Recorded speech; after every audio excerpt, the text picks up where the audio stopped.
पवार, माजी आमदार जगन्बापू शेवाळे, पंडितनाथांना पठारे, बापूसाहेब पठारे, नव्या पिढीचे नवा नेतू सुरेंद्र पठारे, रवींद्रनाथ माडगूळकर, पंडितराव कांबळे, देवेंद्र निकम, स्वातीताई खोके, आशिष माने, नीताताई गगांजे, सुनील खानवे, लिंगराव गगांजे, राजेंद्र गगांजे या ठिकाणी उपस्थित असलेले तरुण सागर खानवे, व्यासपीठावरचे अन्य सगळे सहकारी, उपस्थित बंधू भगिनींनो, मी आज दुपारी मुंबईमध्ये एका सभेच्या निमित्तानं होतो. जोरदार पाऊस होता आणि मला चिंता होती की इथं सभा होणार का नाही. कारण कालच देशाचे प्रधानमंत्री पुण्याला यायचे होते, पण पाऊस आला म्हणून त्यांनी पुण्याचा दौरा रद्द केला.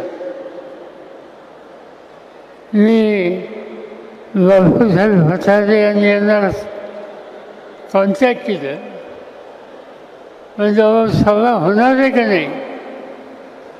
त्यांनी सांगितलं प्रधानमंत्री येवत नाही येवत आपली सभा होणार आणि मोठ्या संख्येनं होणार, पाऊस आला तरी होणार. आणि मला आनंद आहे की या ठिकाणी आल्याच्या नंतर प्रचंड संख्येनं तुम्ही या ठिकाणी हजर आहात. हे फायद्याच्या नंतर तुम्हा सगळ्यांच्या अभिनंतर माझं कर्तव्य होतं. आज महाराष्ट्राची निवडणूक जवळ आली. 3 महिन्याच्या पूर्वी देशाच्या लोकसभेची निवडणूक आली. निवडणूक होण्याच्या आधी देशाचे प्रधानमंत्री नरेंद्र मोदी देशामध्ये जाऊन सांगत होते 400 पार, 400च्या खाली घेणार नाही. लोकांनाही वाटलं मोदी है तो मुमकिन है, नामुमकिन है या मुमकिन है. आणि त्यावेळी लोकांना चिंता वाटत होती की पुन्हा एकदा मोदीचं राज्य येणार आणि तेही 400 जागा घेऊन. या 400 जागा कशासाठी? लोक होतं मागतात विकासासाठी, महागाई कमी करण्यासाठी, बेकारी कमी करण्यासाठी. पण मोदींना या प्रश्नामध्ये रस नव्हता. त्यांना या देशाच्या घटनेला डॉक्टर बाबासाहेब आंबेडकरांनी जे घटनेची चौकट घालून दिली आणि देशाचा कारभार त्या चौकटीत चालला पाहिजे हे सूत्र त्यांनी देशासमोर ठेवलं. ते सूत्र मोदी साहेबांनी त्यांच्या सहकार्यांना उद्ध्वस्त करायचं होतं. ते म्हणतात की असं नाही, असं हेडले नावाचा त्यांचा एक मंत्री होता बंगलोरचा. निवडणुकीच्या सभेमध्ये भाषण केलं की 400 जागा आम्हाला पाहिजे, कारण आम्हाला देशाची घटना बदलायची. त्यांचे एक खासदार होते राजस्थानमधल्या भगिनी, त्यांनी सांगितलं कि देश का संविधान बदलना हो तो मोदी साहब को 400 वोट दे दो. उत्तर प्रदेशमध्ये अयोध्येच्या जवळचा त्यांचा एक खासदार होता.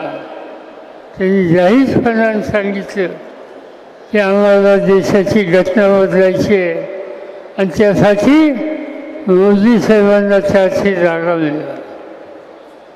माझ्यासारखे लोक अस्वस्थ होते, कारण घटना बदलायचा अधिकार यांना दिला तर तुम्हाला लोकांच्या अधिकारावर संकट आणल्याशिवाय मोदी कधी गप्प बसले नसते. आणि म्हणून महाराष्ट्राच्या कानाकोपऱ्यामध्ये आणि देशाच्या अन्य भागामध्ये आम्ही लोक एकच राहिलो. इंडिया नावाची आघाडी केली. त्याच्यामध्ये राहुल गांधी होते, त्याच्यामध्ये काँग्रेसचे खरगे होते, त्याच्यामध्ये मी होतो, त्याच्यामध्ये कम्युनिस्ट पार्टीचे लोक होते, त्याच्यामध्ये मुलांसिंग यादवांचे लोक होते. अनेक पक्षाच्या लोकांना आम्ही एकत्र केलं आणि 400च्या आसपास जाण्याचा त्यांचा जो प्रयत्न होता तो तुम्हाला लोकांच्या मदतीने आम्ही हालून वाढलं. महाराष्ट्रामध्ये आणखी स्थिती झाली. 5 वर्षापूर्वी महाराष्ट्राची निवडणूक झाली. 56 राज्यात 48 खासदारांची जागा ही असताना काँग्रेसला 1 जागा मिळाली, राष्ट्रवादीला 4 मिळाल्या. चिंता होती आम्हाला लोकांना. मला खात्री होती की महाराष्ट्रात आपण वेगळं चित्र दाखवू. 5 वर्षाच्या पूर्वी या महाराष्ट्रामध्ये फक्त 5 जागा मिळाल्या होत्या. कालच्या लोकसभेच्या निवडणुकीमध्ये आम्ही लोकांनी 48 पैकी 31 जागा जिंकल्या. तुम्हा सगळ्यांच्या पाठीमागे आणि राष्ट्रवादी काँग्रेस पक्षाने फक्त 10 जागा लढवल्या. त्या 10 ते 8 निवडून आली. याचा अर्थ आहे की लोकांना बदल हवा आहे. आता तो बदल लोकांनी दाखवला. आता तो बदल आज तुम्हाला मला महाराष्ट्राच्या निवडणुकीत दाखवायचा आहे. काही ठिकाणी निवडणुका झाली. केंद्र सरकारने एक ठराव केला की सर्व देशाची निवडणूक एका वेळेला घ्यायला. चांगली गोष्ट आहे. विधानसभा असो, लोकसभा असो, महाराष्ट्र असो, कर्नाटक असो, उत्तर प्रदेश असो, जम्मू काश्मीर असो, केरळ असो, आंध्र असो, या सगळ्यांची निवडणूक एकाच दिवशी एका वेळेला घेण्याचा निर्धार केंद्र सरकारने केला. ठराव केला. मंत्रिमंडळाचा निर्णय झाला. आणि काल निवडणुका जाहीर झाल्याच्या नंतर सांगितलं काय? सांगितलं काश्मीर हरियाणा वेगळं, महाराष्ट्र वेगळा. एकाच वेळेला सगळ्या निवडणुका घ्यायचं धोरण जाहीर केलं. मग काय या ठिकाणी वेगळी भूमिका घेतात? त्याचं खर्च कारण असं आहे की लोकांना फसवाफसवीचं राजकारण आजचे दादे कसे करतायत. आज मोदी साहेब ठिकठिकाणी जातात. कालचे होते हरियाणामध्ये, त्याच्या आधी होते जम्मूमध्ये. आणि भाषण काय केलं तिथं? देशाच्या हिताची जपणूक करणं ही भूमिका सांगितली असती तर मी म्हणलं असतं की ठीक आहे, लेखाचा प्रश्न कसा सोडवणार हे त्यांनी सांगितलं असतं तर आम्ही कौतुक केलं असतं. महागाईचा डोंगर हा महागाई कशी कमी करणार हे सांगितलं असतं तर आम्ही कौतुक केलं असतं. कायदा आणि सुव्यवस्था कशी ठेवणार हे सांगितलं असतं तर आम्ही त्यांचं कौतुक केलं असतं. पण सांगितलं काय? सांगितलं की या देशामध्ये 3 फेऱ्या राज्य करत आहेत, त्या 3 फेऱ्या घालवल्या पाहिजे. कोणत्या 3 फेऱ्या? जवाहरलाल नेहरू, इंदिरा गांधी, राजीव गांधी आणि आजच्या काळामध्ये विरोधी पक्ष नेते राहुल गांधी या लोकांचं योगदान नाही देशात. स्वातंत्र्याच्या आधी आयुष्याचे 11-12 वर्ष जवाहरलाल नेहरू तुरुंगात होते. शेजारच्या अहमदनगर जिल्ह्यामध्ये अहमदनगरला किल्ला आहे. 8 ऑगस्ट 1942चा काँग्रेसचं अधिवेशन मुंबईमध्ये होतं. महात्मा गांधींनी चले जाऊचा नारा दिला. गांधींना पकडलं, आगा खान पॅलेसला आणून इथं ठेवलं. जवाहरलाल नेहरूंना पकडलं, शेजारच्या अहमदनगरच्या किल्ल्यामध्ये ठेवलं. मौलाना अब्दुल कलाम आझादला पकडलं, त्यांना अहमदनगरला ठेवलं. अनेक राष्ट्रीय नेत्यांना त्या ठिकाणी ठेवलं. आपल्या आयुष्याची 14 वर्ष जवाहरलाल नेहरू तुरुंगात होते. कशासाठी? हा देश स्वतंत्र करण्यासाठी. 1947 साली देश स्वतंत्र झाला. त्यांनी हा देश लोकशाहीच्या पद्धतीने चालेल अशा प्रकारची कारवाई केली आणि सर्व जगाच्या समोर एक आदर्श ठेवला. जी व्यक्ती 12 वर्ष तुरुंगात राहते, देशाला स्वातंत्र्य मिळायला खस्ता खाते आणि स्वातंत्र्याचा अर्थ लोकांच्या जीवनात येईल यासाठी 15 ऑगस्टच्या नंतर प्रयत्नाची फळं करते, त्यांच्यावर टीका करता. इंदिरा गांधींच्या टीका. काय केलं नाही इंदिरा गांधींनी? पाकिस्ताननी मस्ती करण्याचा प्रयत्न केला. इंदिरा गांधींनी राज्य हातात होतं देशाचं. एक भगिनी तिने सांगितलं सगळ्या जगाला, भारत सगळ्यांची दोस्ती ठेवू इच्छितो, पण आमच्या वाट्याला कोणी गेलं तर त्यांना धडा शिकवल्याशिवाय राहणार नाही. पाकिस्तानला हा भरोसा नव्हता. त्यांनी मस्ती केली. इंदिरा गांधींनी लष्कराला सूचना दिल्या आणि एका पाकिस्तानचे 2 देश केले. बांगलादेश वेगळा, पाकिस्तान वेगळा. आणि या देशाची ताकद काय ही दुनियाला दाखवली. हे इंदिरा गांधींचं कर्तृत्व होतं. गरिबांच्या हिताच्यासाठी या भगिनी आयुष्यभर जगल्या. संघर्ष झाला, त्यांना गोळ्या घातल्या, प्राण दिले देशासाठी. आणि नरेंद्र मोदी म्हणतात यांनी काय केलं? राजीव गांधी तिसरी केली. आधुनिकतेचा विचार त्यांनी मांडला. विज्ञानाचा पुरस्कार केला. हा देश जगाचा शक्तिशाली देश कसा होईल याची काळजी केली. त्यांचा हल्ला झाला. तामिळनाडूमध्ये त्यांची हत्या करण्यात आली. किती त्याग करायचं? एका घरामध्ये नेहरू 14 वर्ष तुरुंगात, इंदिरा गांधी हत्या, राजीव गांधी हत्या. ज्या कुटुंबामध्ये 3 पिढ्या देशासाठी देतात अशा लोकांच्यावर नरेंद्र मोदी टीका करतात. त्यांना वाचलं पाहिजे. ही साधीसुधी माणसं नव्हती. त्यांनी देशासाठी सगळं केलं. आणि म्हणून आज या देशाच्या समोर एक वेगळं चित्र कसं येईल, राज्य समृद्धीच्या रस्त्यावर कसं जातील याच्यामध्ये आम्हाला लोकांची काळजी घेतो. महाराष्ट्राचा चेहरा आम्हाला बदलायचा आहे. आत्ता शिंदेसाहेबांचं राज्य, त्याच्या आधी देवेंद्र फडणवीसांचं राज्य होतं. काय केलं यांच्या राज्याची? मी स्वतः तुम्हाला लोकांच्या भाषी नेलं.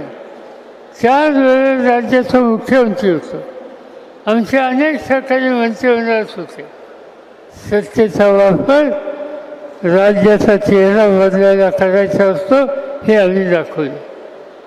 एकेकाळी मी ज्यावेळी लोकसभेला उभा असतो वाराणसी लोकसभा मतदारसंघातून त्यावेळेला हा भाग माझ्या मतदारसंघात होता.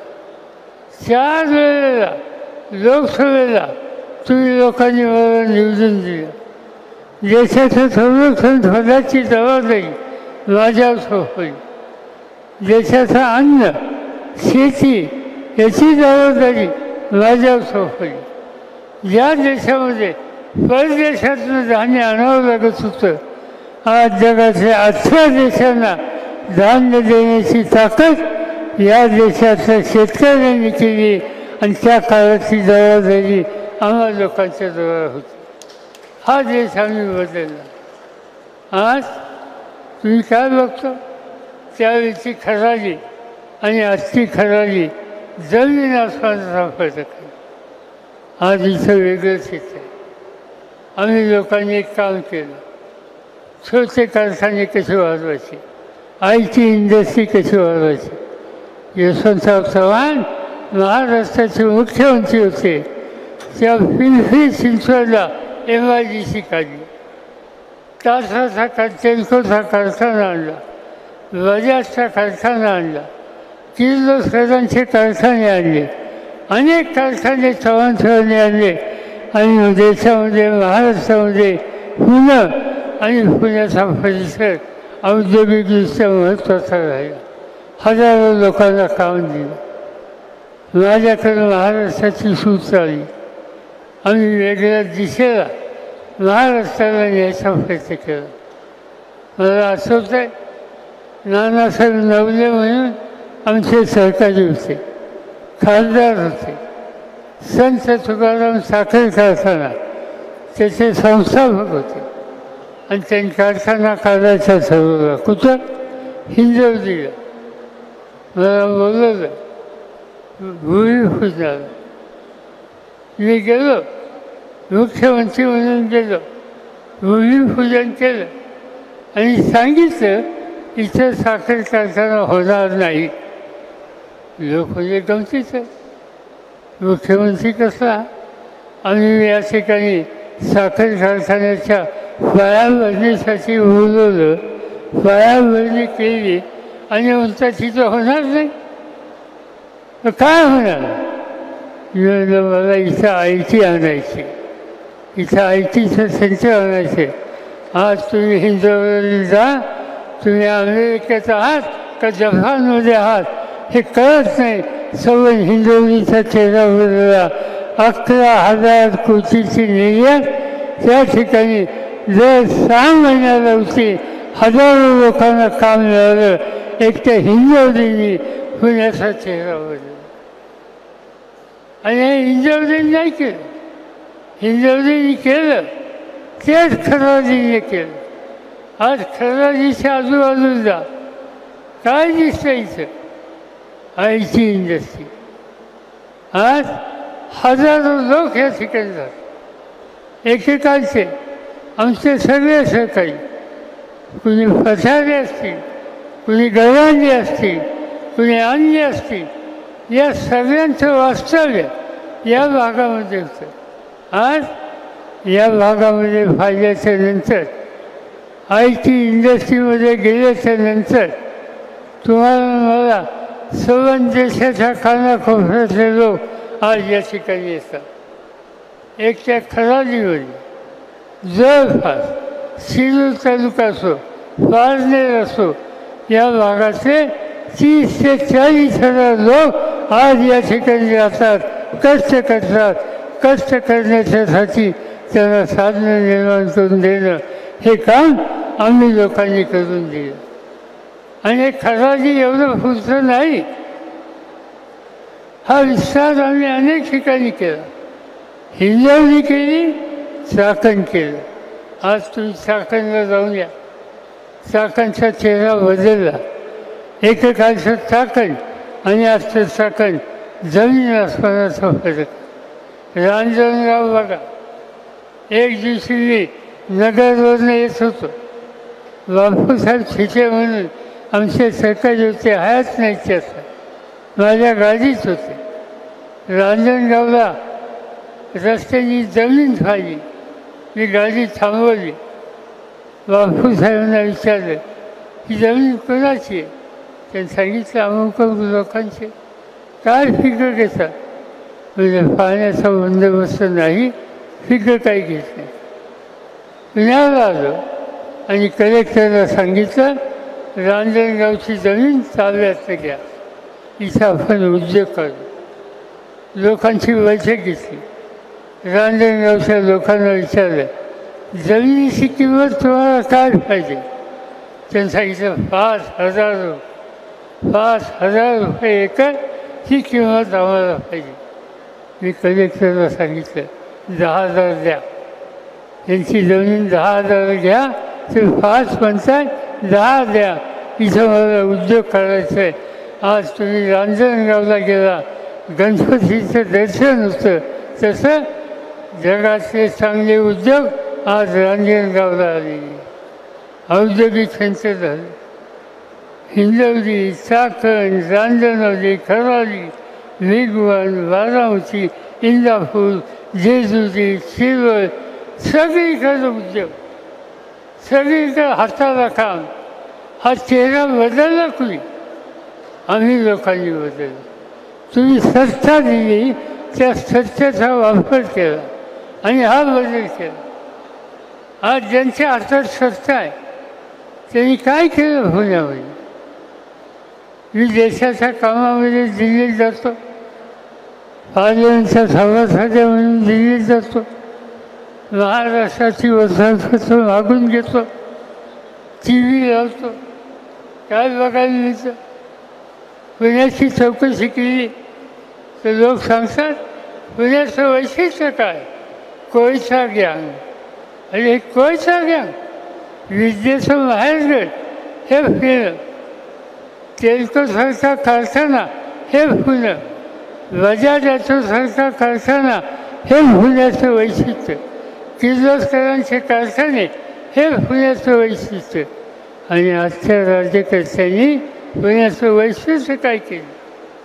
कोळसा गँग. आत्ता भाषणामध्ये कोण सांगितलं? ड्रग्ज. अलीकडच्या काळामध्ये नवी पिढी काय खातात मला माहिती नाही. कशाचे गोळे असतात, त्या गोळ्या किंवा ड्रग खाल्लं की एकदम चंद्रावर जातो.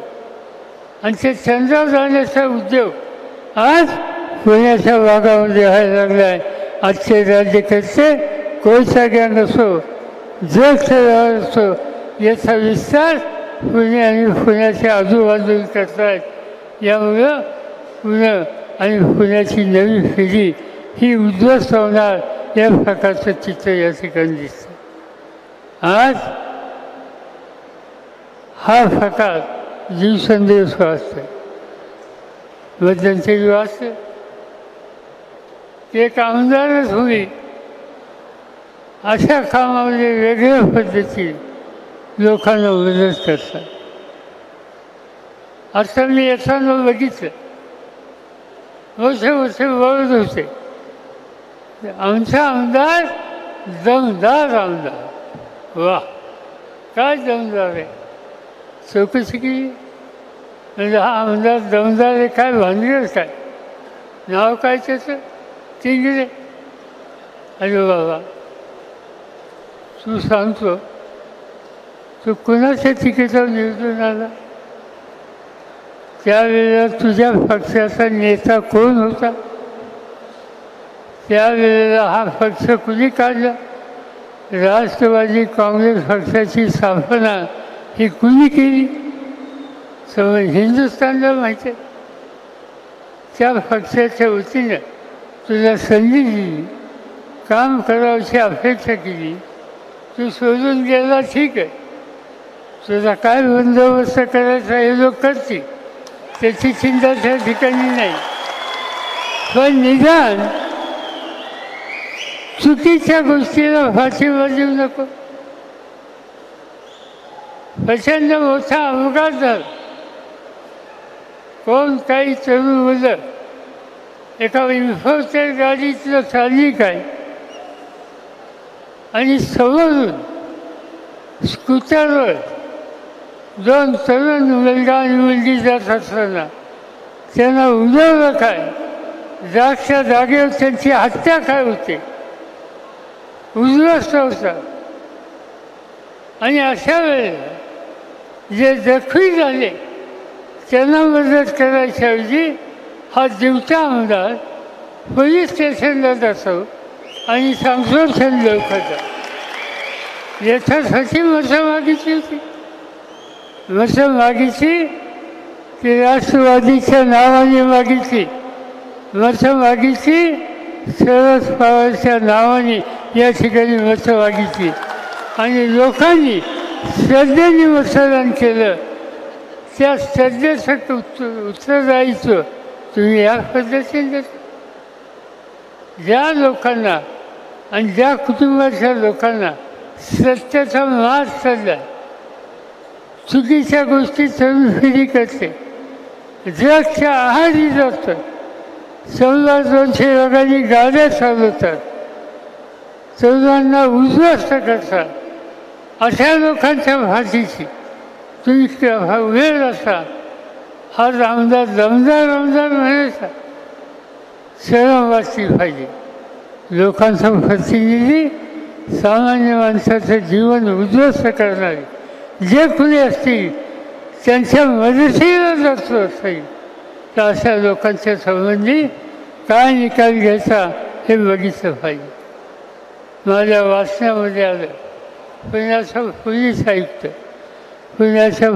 आयुक्तांनी जाहीरपणाने प्रेसमध्ये सांगितलं की या ठिकाणी अगरवाल यांना मदत करण्यासाठी अनेकांनी प्रत्यक्ष अप्रत्यक्षपणानं मदत केली, त्यांच्याबद्दलची कारवाई केली जाईल. आणि त्याच्यामध्ये सांगत असताना सांगितलं की आमदार चिंगरे यांचा प्रत्यक्ष आणि अप्रत्यक्ष संबंध असल्याचं या ठिकाणी प्रायमा फेसी दिसत आहे. पोलीस अधिकारी सांगतो, पुण्याचा पोलीस प्रमुख सांगतो, हा आमदार दमदार या पद्धतीनं या चुकीच्या लोकांना खतपाणी घालतो, त्यांना मदत करतो. अशा लोकांनी तुमच्या पुन्हा येऊन मतं मागण्याची भूमिका घेतो. एक पक्ष सोडला, लोकांना दिलेला शब्द मोडला, ज्या पक्षाचं निशाण वापरून तुम्ही आलात, आज पक्ष घेऊन पळून गेला. म्हणजे गमतीचे लोक फराळीचं फराळी, पक्ष घेऊन फराळी, खून घेऊन फराळी, आणि आता पुन्हा एकदा तुमचं पुढं मतं मागण्यासाठी येत आहे. मी तुम्हाला एवढं सांगितलं, आम्ही लोकांनी ठरवलं आणि आम्ही म्हणजे मी स्वतः राष्ट्रवादी काँग्रेस पक्ष, शरद पवार, दुसरं उद्धव ठाकरेंच्या नेतृत्वाखालची शिवसेना, आणि तिसरं काँग्रेस पक्ष, नाना पटोले यांच्या नेतृत्वाचा काँग्रेस पक्ष. या तिन्ही पक्षाचे लोक एकत्र आले, महाराष्ट्र विकास आघाडीची स्थापना केली. त्या महाराष्ट्र विकास आघाडीच्या रूपानं मतं मागायला आम्ही गेलो. काल 3 महिन्याच्या पूर्वी झालेल्या लोकसभेच्या निवडणुकीमध्ये 31 आमदार निवडून, खासदार निवडून आले आणि देशामध्ये एक मताचा विक्रम केला. आम्ही लोक एकत्र आलो तर काय होऊ शकतं हे चित्र या ठिकाणी दिसतं. आणि हे यश तुम्ही लोकांनी दिलं. माझी तुम्हाला लोकांना विनंती आहे, ही आघाडी आधी आम्ही कायम ठेवली आणि मी तुम्हाला शब्द देतो, या आघाडीचा एक सहकारी म्हणून आम्ही काही करू, पण एकीनं महाराष्ट्राचे चित्र बदलण्यासाठी तुम्हा लोकांच्या समोर कार्यक्रम देऊ. समाजाचे जे प्रश्न असतील, मग ते बेकारीचे असतील, महागाईचे असतील, अन्य असतील, त्या सगळ्या प्रश्नाच्याकडे बारकाईने लक्ष देऊया. आज हे सांगतात जाईल त्या ठिकाणी लेक माझी लाडकी, ठीक आहे, मुलगी लाडकी असते, मी मुलीचा बाप आहे, माझी मुलगी लाडकी असली तर त्याच्यात काही चुकीचं नाही. आणि ती कशी काम करते. 4 वेळेस तुम्ही लोकसभेला निवडून दिलं आणि म्हणून कोणी लेख लायकी म्हणत असेल त्याला आमचा विरोध नाही. पण तिला तुम्ही पैसे देणार. माझं म्हणणं स्वच्छ आहे, जी काय मदत करायची ती करा, लोकांना जी काय मदत घ्यायची ती घ्या. पण आज गरज कशाची आहे? आज गरज या मुलींना संरक्षण देण्याच्या संदर्भात. बदलापूरला प्रकार झाला, त्या ठिकाणी लहान मुलींच्या अत्याचार होतात. मुलींच्या अत्याचार बदलापूरला होतात. तुम्ही रोजच्या वर्षात फटका काढला, रोजच्या वर्षात फटकामध्ये कुठं ना कुठंही मुलींच्यावर अत्याचार होतो या बातम्या येतात. जे मुलींना संरक्षण देऊ शकत नाही, त्यांचे अत्याचार थांबवू शकत नाही, ते काय मुलींच्याबद्दल संबंध करतात. आणि म्हणून मुलींच्या नावावर तुम्ही मतं मागता, त्यांना मदत करा, त्याला माझी तक्रार नाही. पण मुलींचं रक्षण करण्याच्या संबंधीची जबाबदारी आज राज्यकर्त्यांना चालता येणार नाही. आणि याच पद्धतीनं आमच्या आया मुलींच्याकडं बघण्याचा दृष्टिकोन आत्ताचं सरकारनं करणार असेल.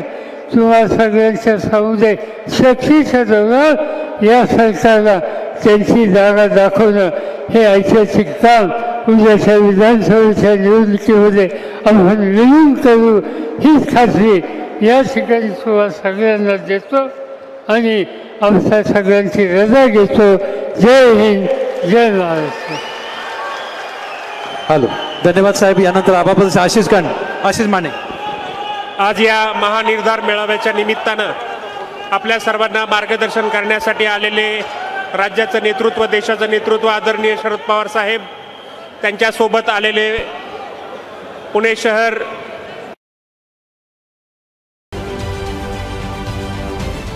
महाराष्ट्रातील सर्व बातम्यांचे विश्वासार्ह व्यासपीठ. सकाळच्या सर्व सोशल मीडिया प्लॅटफॉर्मला लाईक, फॉलो आणि सबस्क्राईब करा. तसंच सर्व नोटिफिकेशनसाठी बेल आयकॉन प्रेस करायला विसरू नका.